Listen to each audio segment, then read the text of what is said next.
we had gone up to Bremerhaven to invite, we had been invited by Colonel Nielsen to go up to Bremerhaven and drive back through Holland and Belgium and get back into Germany. And when we got to the German border, there was something wrong with I hadn't had a visa stamp or something.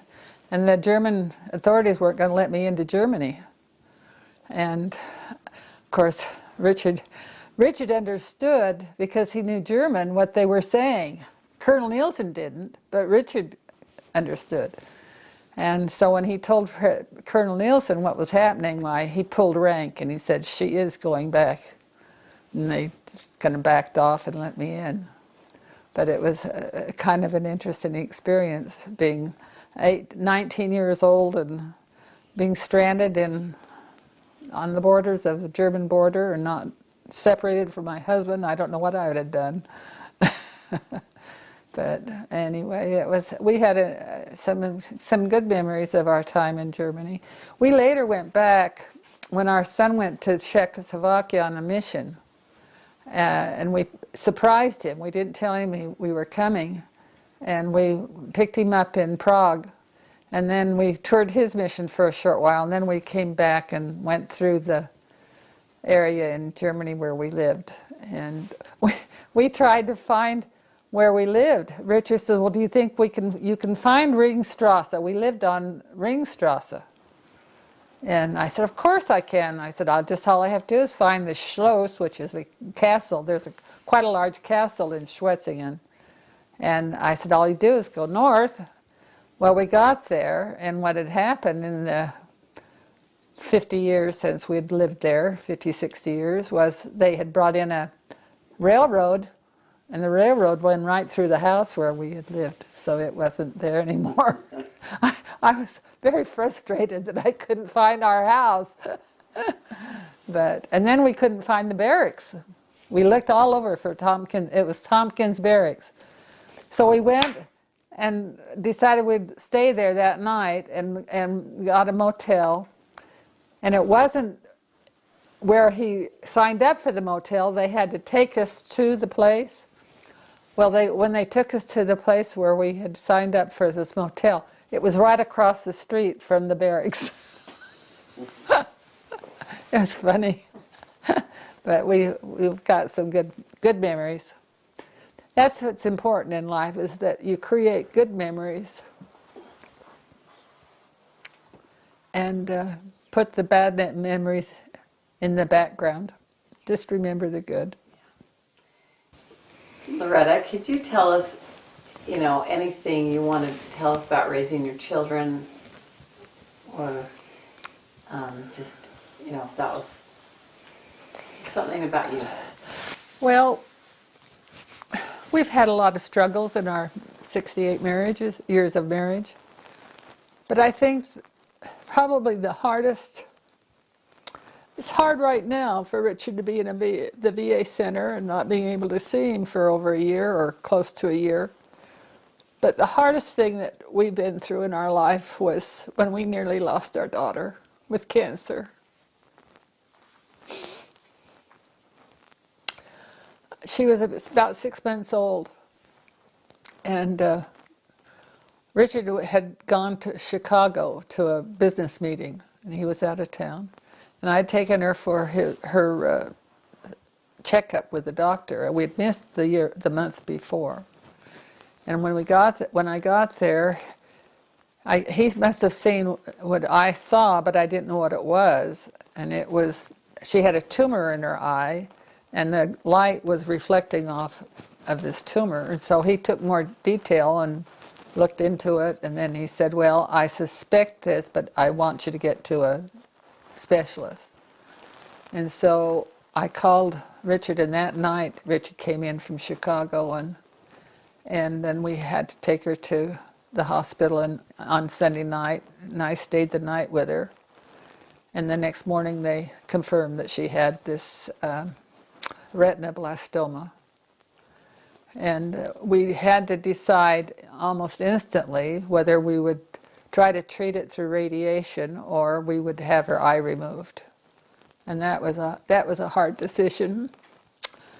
And the fact that we were in the process of moving to Phoenix, Richard had been promoted to a managerial position in Phoenix with the company. Why we decided that we would have the operation in Phoenix, so we had to make a split-second decision. This was on Monday that we found out. On Tuesday, Reed flew up. He had a private a license. He flew up with Mother Nixon to Boise, and we boarded the plane, and he flew us to Phoenix, and I never returned. Richard was bishop at the time at the Boise 16th Ward, and the ward came in and took care of everything as far as moving and packing up, and just they were wonderful. But on Wednesday, her eye was removed, and that was a hard one. But she's now almost close to 60 and has 15 grandchildren, and I don't know how many she has not 15 grandchildren. She has, I think, 11 or 12 grandchildren now, and she's been a wonderful daughter. The Lord saw fit for us to keep her on earth. So that was one huge blessing. It was a hard time, but we've been blessed. Why don't you say something about each of your children, just because they're the ones that are going to be watching this, and just tell us just something about their character. Well, our first son was Stephen, and we feel that was a blessing in itself, because we had tried to adopt through the Relief Society here in Utah, and they gave us a time span of 5 to 10 years waiting period. And then Richard, this is how the Lord moves in our lives. So he was transferred to Boise, and we went through the process in Boise, and they told us that we would know within a year whether we would have a child. And so when we were to go back, this was in December, we put in, 1st of December, we put in our application, and we were to go back in January to find out whether they'd even consider our application. And if they accepted us, we would have a child within a year. And so when we went back in January to find out whether we were going to be accepted or not, they said, "We have a boy for you, a baby boy." And so that was a true blessing, and we brought him home, and he's been a wonderful son. He now is, he hasn't been as easy to raise as some of our daughters, but in respect that he had his mindset on going to Hollywood and being a rock star, and we tried everything we could do to persuade him differently. We finally persuaded him that he was to go on a mission, and he came back, and he still has this musical talent that he uses here. And when in Texas, he has a band or something that I don't know the whole thing, but he plays drums, and never had any lessons at all, but he plays drums. But he went on to get his master's degree in social work. So he's a very special spirit, because not everyone could do that kind of work.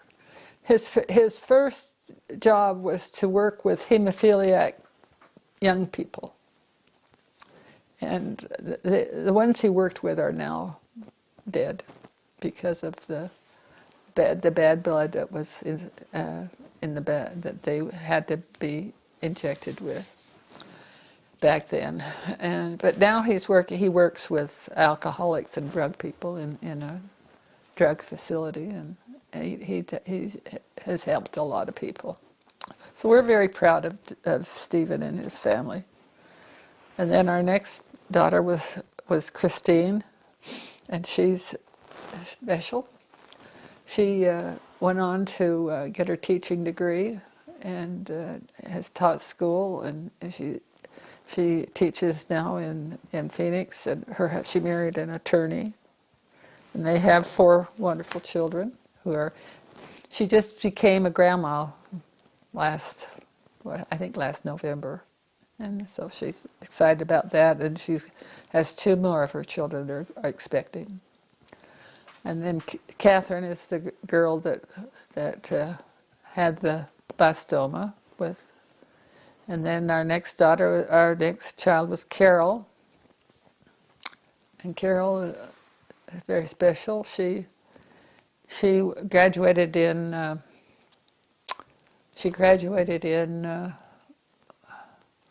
public relations. But fortunately, Richard worked out of our home, and all of our children worked for him in the business, and he taught them the business. So Carol knew how to do accounting type thing. And so when things got such in her family where she had to go back to work, why she wasn't able to go back into the public relations, but she has done accounting, and she's now helping to sustain her family in this type of work. And she's very, very smart, very talented, and she has 6 children. One has been on a mission, and he came home early because of COVID from Australia. And then she has one daughter that's married with a grandchild. And then our youngest is James, who retired from the Marine Corps. He flew C-130s in the Marine Corps for 20 years. Probably not the whole 20 years, but one time he said, the hardest thing I had to do, Mother, when he was in Afghanistan, was to bring back the dead. It was a hard assignment for him. And but then he retired, and he's now living in Linden and is an airline pilot for United Airlines. And he has 4 children, and their oldest daughter is getting married this February. So I'm blessed to have one of my children 20 minutes away. So. Okay. You're welcome to tell whatever. Could you just tell us something about you? And also, I want you to tell me, your favorite things about Richard. Like, if you had to sum him up in a few words, like characteristics, honesty. I mean, I'm describing Richard, you mean? Why don't we do that first, and then you can tell some things about you, okay? Like, what made him a good... I know he was a good mission president because one of my boys in my ward was one of his missionaries. Oh, is that right? Who was that? Ryan Wright. Oh, is Ryan in your ward? He grew up in our ward. He's moved now because he's married, but... His father was a chiropractor. Yes. And so, anyway, I know he was a good mission president through Ryan, and I'm sure he was. But I want you to tell me about the characteristics of Richard. Well, I think why I fell in love with Richard was his dedication to the Lord, and his willingness to serve, and his faithfulness and his testimony, and his honesty and integrity. And he was a wonderful father and is a wonderful father. Fortunately, he was able to run his business out of our home. So when he was stake president, it wasn't like the children were distanced from him, because he was there available for them at not 24 hours a day, but at least during the day when he was there working. So that was a big bonus.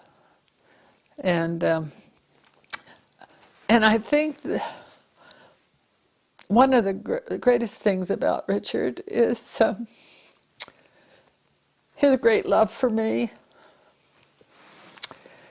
He had as his motto to make me the very best person I could be. And he supported me in all of my efforts in genealogy and the other things which I took on in life. And there's a lot of men that wouldn't do that. So I'm very grateful for that attribute that he has. And I'm very grateful for the interest I've had in family history because it has built my testimony. I've had so many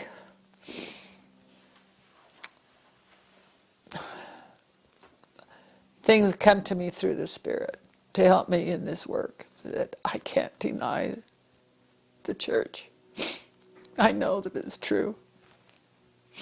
I know that God lives, and I know that Jesus is the Christ. I know that he's there for us, willing to help us if we just live such to receive the revelation. And I'm grateful for our relatives like you, Annette, that keep things going. Thank you.